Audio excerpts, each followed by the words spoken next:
lecture was named for a charter member of CFR who served as its president, very important role, from 1944 to 1946, and as chairman from 1946 to 1953. And it's a lecture each year given by a distinguished foreign official who's invited to address CFR on a topic of major international significance. I can't think of anyone better than Prime Minister Carney for that role. I'd like to thank the Leffingwell family for the generosity in endowing this lecture, especially Tom and Ted Leffingwell Pulling. And we're grateful to have a number of members of the family here with us or online, Diana, Derek, and Ted, as well as Thomas Pulling, who's tuned in virtually. We're also delighted to have a distinguished delegation from Canada, Bob Ray, the Ambassador and Perm Rep of Canada to the United Nations, Michael Gort, Ambassador and Deputy Perm Rep of Canada to the United Nations, David Lametti, the incoming UN Ambassador from Canada, and Tom Clark, the Consul General. So thank you all for joining us. Mark, yes, that's worthy of. Mark Carney serves as Canada's 24th Prime Minister. He was elected leader of the Liberal Party of Canada, sworn in March 2025. You all know his biography, one of the most eclectic biographies in politics, including having been the governor of the Bank of England, a distinguished member in the private sector, spends a lot of time in New York as well. The Prime Minister is going to come up and give remarks for a few minutes, and then we'll have a conversation, he and I, and then we'll open it up to the membership as usual. So with that, please join me in welcoming Prime Minister Carney.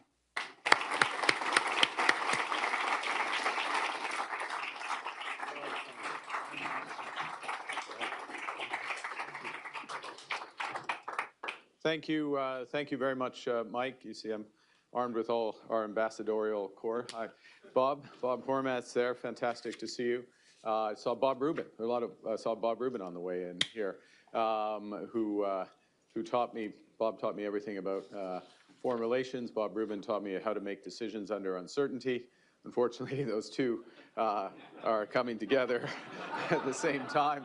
I will do my best, and I'm looking forward to the discussion, your questions, and counsel. You know, what I propose to do in 10 minutes is just to say a few words about how a middle power like Canada can deal with the situation where the rules-based order is eroding, great power rivalry is intensifying, and authoritarian models are hardening. I mean, that's a simplified version of what's going on. And I'll start by admitting up front that we prospered under the old system. We would like the old system back. Could we have the old system back? Is that going to happen? We prospered under the old system, and we were able to pursue a values-based foreign policy based on or anchored on a rules-based multilateral trading system, an open global financial system. We had collective security anchored in NATO. Our geography, which hasn't changed, but the facts around the geography have changed. We had enviable geography. It gave us privileged access to the world's largest and most dynamic economy, and it distanced us from the major state and non-state threats. We also subscribed to an expectation that perhaps in the past at the Council for Foreign Relations, it was also the case for some, an expectation that non-market authoritarian countries would converge over time through engagement to free markets, open societies, and even democratic values. And this meant, for a country with a values-based foreign policy, that our engagement with those countries could be justified by the expectation of progress. In fact, the very engagement helped with that progress. And alignment of values was merely delayed, not compromised. So, a few things have changed. Certainly that convergence of values has proved elusive. The economic strategy of the United States has clearly changed from the support for the multilateral system to a more transactional and managed bilateral trade and investment approach.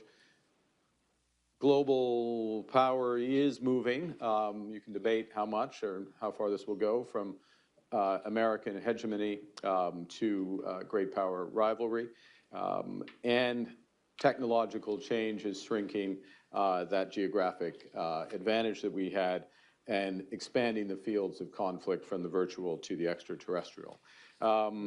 All of this is reducing, I can't have to observe this during UN week, reducing the effectiveness of our multilateral institutions from the WTO to the UN, on which middle powers like Canada have greatly relied.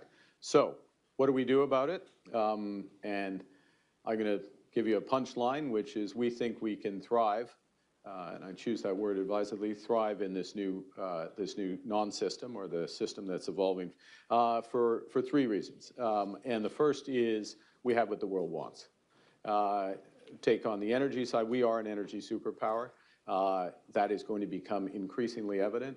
85% of our energy is clean. We're one of the world's largest LNG exporters, one of the largest reserves of oil and gas. We measure additions to our grid in 10 gigawatt chunks, to put it in perspective, and you will see that with time. We are top 5 in 10 of the world's most important critical minerals. 40% of the world's listed mining companies are in Canada, to give a perspective there. We are a leading developer of AI, and our research universities are some of the biggest producers in volume of AI, computing, and quantum talent in the world. Unfortunately, most of them go to the United States. I understand you're changing your visa policy here, so you're going to hang on to it. We have capital. Our pension funds are some of, if not the most sophisticated infrastructure investors in the world, with all due respect to Larry Fink. And our government, we were talking about him earlier. I have lots of respect for Larry Fink, I should say that. And we have a government that still has fiscal capacity to act decisively at a moment when governments need to act decisively. Now, the second reason why I'd say we have good prospects, not assured prospects, but good prospects, is we have values to which much of the world, not all of the world, much of the world still aspires. We're a pluralistic society that works. Our cities are amongst the most diverse in the world. Public square is loud, diverse, and free. We, by the nature of our federation, we have to practice collaboration and partnership, and it's a country that is still committed to sustainability. And the third reason why I'm going to argue we can thrive in this time is we recognize what's going on. This is not a transition, this is a rupture. This is a sharp change in a short period of time, driven by a variety of factors. We have a determination to rise, and I'm going to give you one last set of threes, and then we'll have our conversation.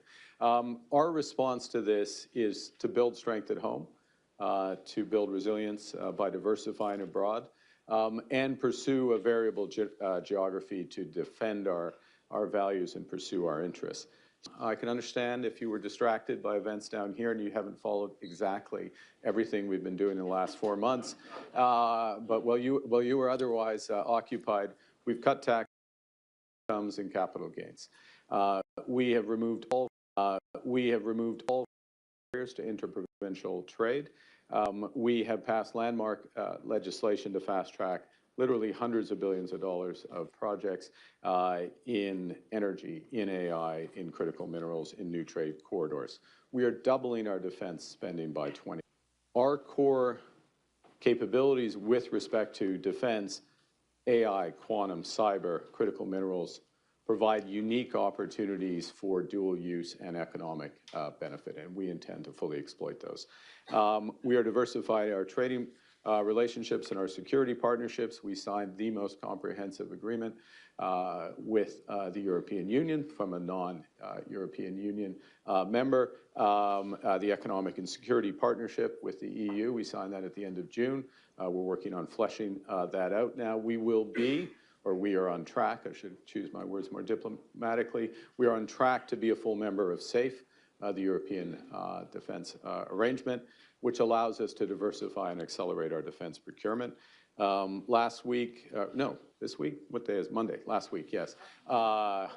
Seemed to miss the weekend in the middle, but we agreed a a comprehensive approach within the context of USMCA, but a comprehensive approach with Mexico to deepen our bilateral trading relationships, and we are pursuing more aggressive strategies throughout Asia. My last of my threes is around that variable geography. I'll just give a couple of examples of where we're active. The Coalition of the Willing for Ukraine, we are the largest contributor on a per capita basis to Ukraine. Okay.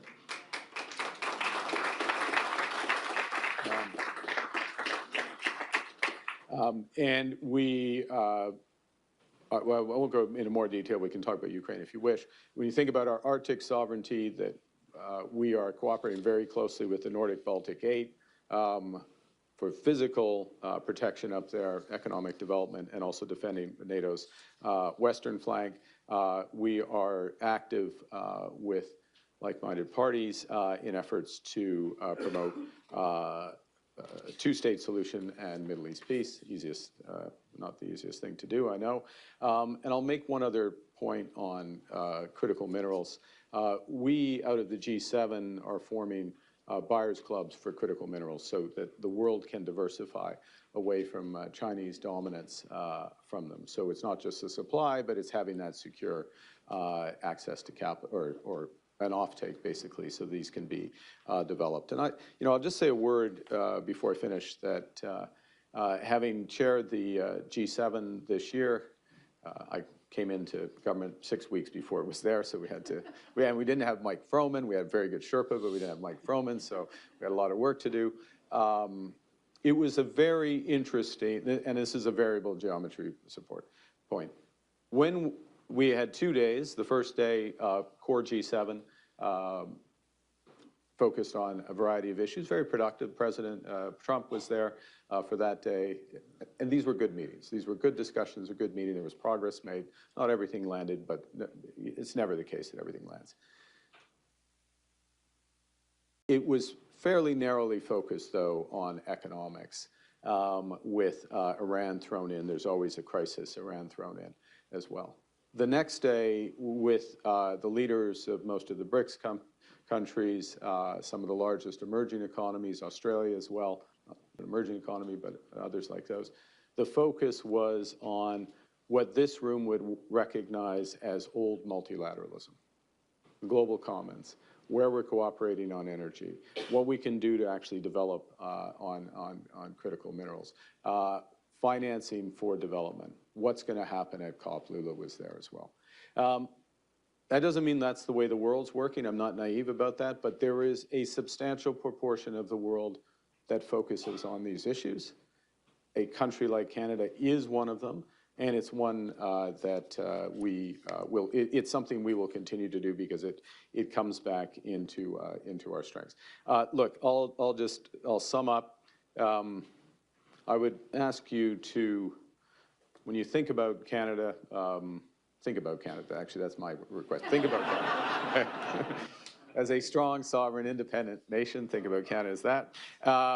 But there is a big opportunity in this shifting in Canada. We understand what's going on. We understand the scale of the response that's required. We have the resources the world needs. We have the talent to turn that potential into growth. We're a reliable partner. We're connected more than anyone else through trading relationships with any other part of the world. And we're no longer relying on just the strength of our values, but the value of our strength with your help. So thank you very much, and I look forward to the discussion.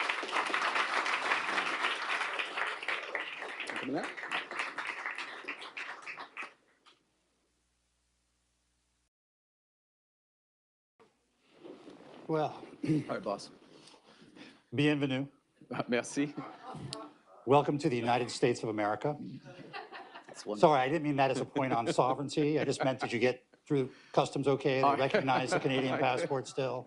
Still working. Still working. Excellent. Yeah. Let me pick up on a couple of the points that you made. You talked about diversification and the strengths within Canada. Canada's been so reliant on the U.S. economy, been so integrated. Yeah. I think it's something like 2/3 of Canadians live within 100 kilometers of the border. Most of the trade is here. You've had some economic headwinds in the last several months in terms of economic contraction and higher unemployment. How much can you reorient the Canadian economy, both to be more east-west than north-south, or to be more integrated with other economies than the U.S., given the long history there? Yeah, it's the right question, and the answer to the question starts with recognizing the need to do it. One thing I'd impress upon the audience is that Canadians understand the need to, as we put it, to be masters in our own house. The country does not want to wake up and look on, with all due respect, on Truth Social or X to see what the latest change is in U.S. policy, but wants to get on with what we can control. And that's a big part of the government strategy. So getting rid of barriers east-west, as you put it, barriers across the provinces, that alone, if it's fully done, we've done the federal part, but if all our provinces reduce their barriers, the estimates are that is a bigger return to the Canadian economy than the worst case trade outcome with the U.S. Now, one has a more immediate impact, and the other builds over time, but the orders of magnitude are clear. And that's before we do what we need to do, which is to double the rate of housing. We announced a new approach on housing 2 weeks ago, and the first projects that we have identified there scaled to around $50–60 billion of housing investment. The first major projects that I referenced in the remarks on new ports, new energy corridors, beyond, those are measured in the hundreds of billions. So you start to build all of that out before the defense spending kicks in, and we're very focused on dual-use defense spending. There's lots of areas where we're going to be able to build out our AI, cyber, and other capabilities, critical mineral pathways as part of that defense build. And it's before we get traction with those new trade and defense partnerships with Europe, for example, and in Asia. So that's our primary focus. And candidly, we've been done a favor because we should have been, all of these things we could have done before ourselves. So we needed the rupture, we needed the shock, it seems, in order to do them. But there is a very strong consensus in the country to do that. As well, there is a very attractive for the United States, for Canada obviously as well, and Mexico, version of USMCA that can be developed, and it's, as you know from your previous life, we're in the early stages of that development. You've mentioned the defense spending a couple of times. You referred to it as dual use. Yeah. First of all, Canada had been a laggard on defense spending. Trump sort of highlighted that quite pointedly. But now you've committed to, I believe it's 5%, 3.5% of military spending and 1.5% of infrastructure spending. When you talk about dual use, are you talking about, is that in lieu of buying more military equipment per se? Is that or do you see yourself buying more? It's a couple things. I mean, we have a lot of catch up to do. We're not alone in that in NATO. We're resolute that we will catch up. So we're getting to the 2% level this year, which you can argue we should have been at before, but we're getting there this year. And then you have the ramp up towards 5% by 2035, 5% of GDP by 2035. And for those who don't follow it quite as closely, what we agreed to, everyone in NATO agreed to, is of that 5%, 3.5% is pure defense spending, and 1.5% is related to defense, resilience, building that out. So everything in that 1.5% effectively is dual use and has other benefits for your economy. But even if we set that aside and just focus on the 3.5% of pure, NATO is going to be spending a lot more on cyber, a lot more on AI integrating systems. I'm sure you've had lots of discussions here around drone warfare and the integration there. We will be spending necessarily, from a military perspective, the end uses on some of the critical minerals, I mean, literally are militarily critical.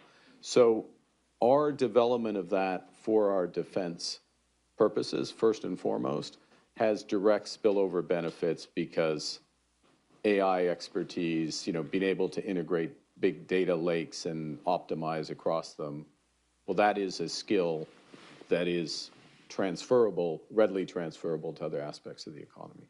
So we see a lot of the way, this is part of the advantage, last point, part of the advantage of coming late. Sometimes you go to some emerging and developing economies and have much better cell coverage because they came late. They did it right. This is, we're coming late to some of the spend, but at a time when the nature of security and conflict and warfare and what's needed is changing very rapidly, and it actually plays to some of our strengths. Let me ask you to put not only your prime minister hat on, but you've been a central bank governor, you've been an investor, you've been in finance. Looking, playing by its own playbook economically, including a lot of excess capacity that's being exported to the rest of the world. You have the U.S. playing by its own playbook, ignoring various agreements, including at times first economies of the world are playing by their own set of rules. What does that mean for the rules-based system for a middle power like Canada? Yeah, well... And do you keep on playing by the rules even if nobody else does? Okay, so this is the key. So who else is willing to play by the rules, and can you get critical mass in that? That's one of the big questions. So, and nobody's perfect in this, but one of the things about the European Union is it's a rule-based system. Sometimes there's too many rules, and they're playing by too many rules, but it is a rules-based system. We have a free trade agreement with the European Union. CPTPP, newer. The U.S. made a decision not to be part of that. I heard about that. Yeah, you heard about that. And it's not too late. You can come back in. But it's not the European Union, obviously, to the same degree. But it's you recognize it as a rules-based, plurilateral trade deal. It has labor standards, has sustainability. There is open discussion. We're part of it. I don't want to overplay it because it's still early days, but of a bridge between the EU and the CPTPP. Well, Canada's in both, effectively. We're deepening with Europe. We're deepening with some of those players there. Then we're in a pretty big system that is rules-based. We would like to think that we will get to a position with the U.S. where we have new rules as part of USMCA, or a reaffirmation of these are the rules of conduct in USMCA. And, we're re-engaging with China and other major economies in terms of developing the rules bilaterally with them. So there's more to play for than there appears. And, one of the things that, now I'm going to be a central banker, but this is important. Okay, this is really exciting. This is a chance to check your phones. But so much of economics is on the margin, right? So yes, we're heavily weighted to the United States, and a big adjustment is going on in big sectors, steel, autos, as examples, are forest products because of the trade shock, and we're hoping to make progress in all of those. But on the margin, when you grow into very large markets, which are represented by the EU and CPTPP, it makes a big difference. So it's the delta, it's the growth that's going to impact it. Previous governments in Canada have worked quite closely with the U.S. vis-a-vis China, and sometimes at a great cost for Canada. Yeah. How would you assess our joint effectiveness in influencing Chinese behavior, economic strategy, security behavior, et cetera? And what do you think we ought to be doing differently if you think there's room for improvement? There's always room for improvement. I think one of the things that we can improve on, I'll say this from a Canadian perspective with respect to China, is being clearer about where we engage. I alluded to it very lightly, but it's a general point in variable geometry. You have different tiers of engagement depending on how like-minded you are.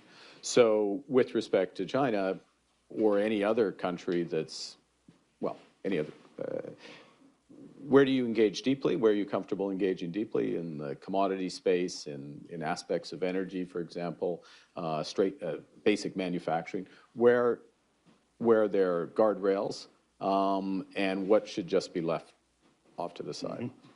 Elements that bridge into national security, privacy, other aspects like that. So that's where we can be better, number one. Number two, in my experience with China,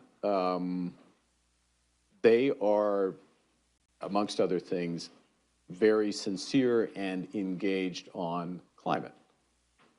This is a country run by engineers. This is a country that understands a lot of the engineering solutions to issues around emission. They've happened to have built real competitive advantage in a number of these areas as well. So there's a question of how, and there's almost a standing offer from them about how to engage in the global commons in and around climate, which a country like Canada, which is it is an energy superpower, when we're certainly going to build and fully exploit that, then we're dealing on, and we care about this issue as well. It's still part of our policy. It's still part of, and so there's an opportunity to engage. Again, the United States could choose that lane very easily, but probably at the moment that's not where the engagement will be. Right.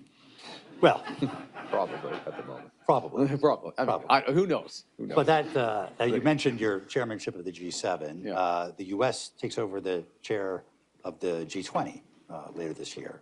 Yeah. There'll be an opportunity for the Trump administration to take over one of these organizations and figure out what the agenda is for international cooperation. You and I have been involved in a bunch of G20 summits. You did somewhat better in your career than I did in mine. But what advice would you give to the Trump administration about where the G20 could be useful and what the scope for cooperation can be going forward? Wow. It's called Stump the Prime Minister. I didn't see that one coming, but that's the right question. Look, as you know, with these things, you want to pick three things and focus. You do want it because it's a sprawling agenda, and you got to be clear. This is what we care about. I actually think that I would emphasize. I think the infrastructure. They won't call it this, but I'll use this term. But infrastructure for development, the infrastructure for the global economy, the leveraging of limited public dollars into multiples of private dollars. That is an agenda that's good for the world. It's an agenda that plays directly into American strengths in finance, American strengths in, just a whole host of energy, industries. It can play a bit complementary into Chinese and other countries' strengths, but more America's than elsewhere. And it's an agenda, if really pursued, will grow jobs and all good things back in America, but also would be enthusiastically endorsed by the broader group of the G20, and it would reinforce purpose at some of those. And this is a question whether the administration wants to, but some of the multilateral organizations. So the World Bank's agenda is effective. It's a big part of that agenda. So putting their own frame in and around that, I think, makes a lot of sense. I've got two others, but I'm worried that we're not going to have enough time for the audience to ask questions. So very diplomatic. All right. One last question before we open it up to the group. I believe yesterday Canada join some European countries Yeah. in recognizing Palestinian statehood. What do you expect that to accomplish? Well, I think the first thing to say is this is consistent with our policy since 1947. Since every Canadian government, whether of whatever political stripe, has supported a two-state solution, as many other countries have. What we have been seeing, first because of the acts of these heinous acts of Hamas, but then other in terms of response, is that prospect is receding before our eyes. Okay, so the idea of waiting until all the conditions are in place for a free and viable Palestinian state committed to peace and security side by side with the state of Israel, as what I've called a Zionist Palestinian state, which is what we want. Those conditions being in place, keeping the concept there on the shelf, when it is the avowed policy of the Israeli government that there will never be a Palestinian state. That is the policy of the current Israeli government, and their actions are consistent with that policy. And I can just concentrate on what's going on in the West Bank, without touching Gaza. So what we're looking to accomplish is to keep that front and center, to be with a host of influential but not decisive countries. So we're alongside the Kingdom of Saudi, not in the recognition, but as part of this process, Kingdom of Saudi Arabia, France, UK, Australia, Qatar, Egypt, others, Norway, actively trying to create conditions at a minimum for a ceasefire, obviously, and then a peace process. That's part of that. And it's not, we're not doing that, we're under no illusions that this is any sort of panacea, but it's necessary in our judgment, and the judgment of most other countries in the world, that we have to push on this now because, as I say, the possibility, in absolute violation of the UN Charter and in absolute violation of international law, of self-determination for the Palestinian peoples is being erased. So we're doing what we can, but recognizing the limitations. All right. Well, we're going to open it for questions. This is on the record.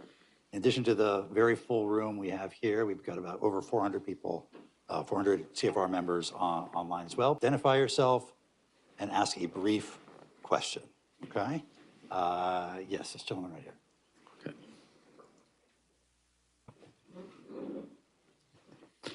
George Vredenberg of the Davos Alzheimer's Collaborative, a successor to CEPI and Gavi, but focused on aging populations.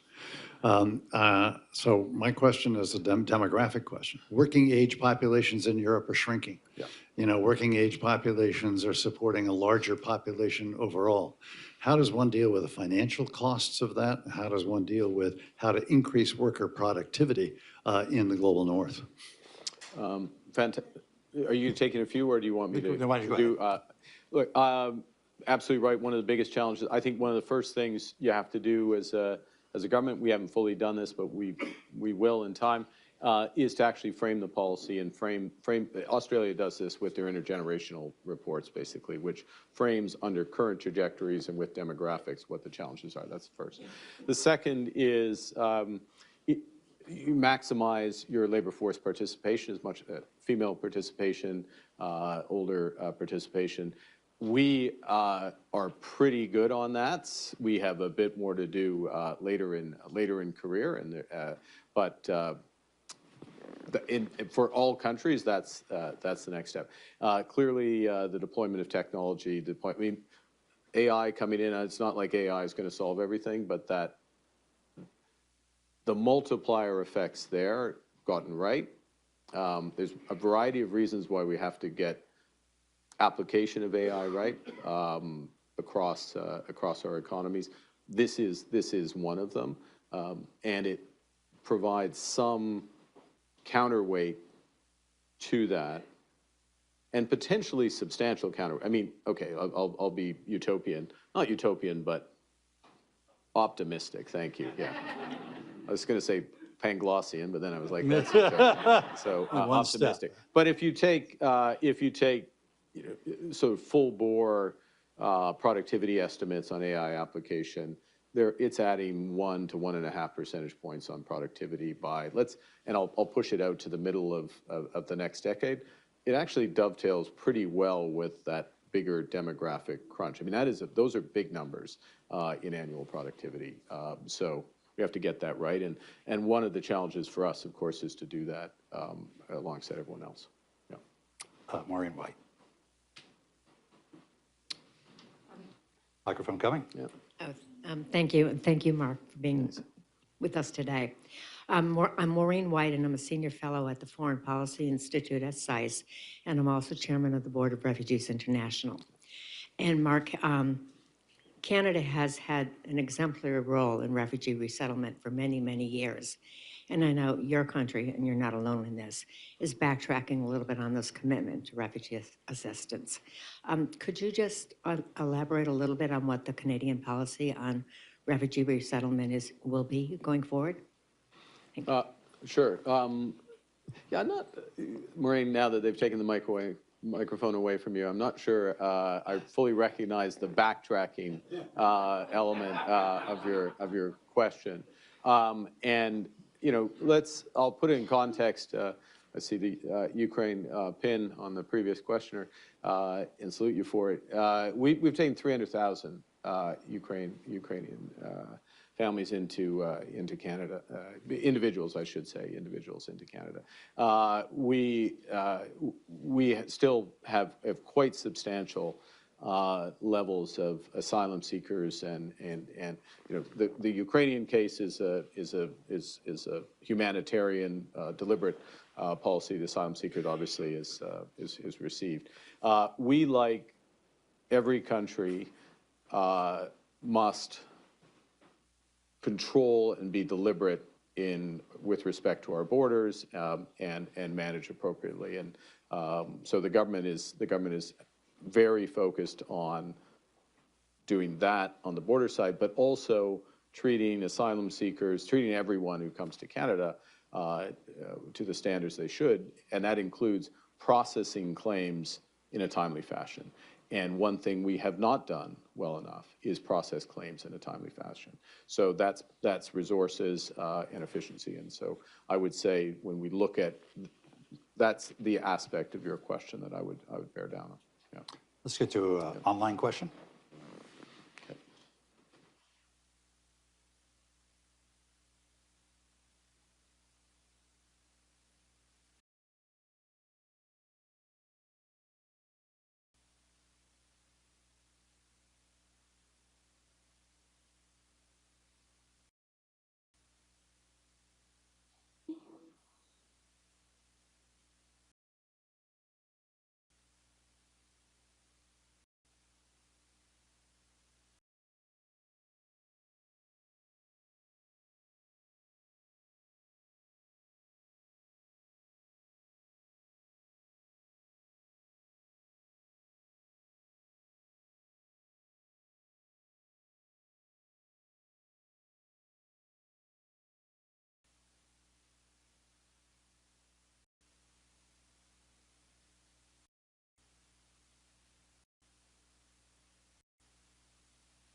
Yeah.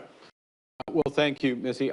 Look, let me pick up on Palestinian state, Ukraine. There are other examples of this where, look, we believe in the UN Charter. We believe in self-determination for peoples. We underscore the importance of territorial integrity.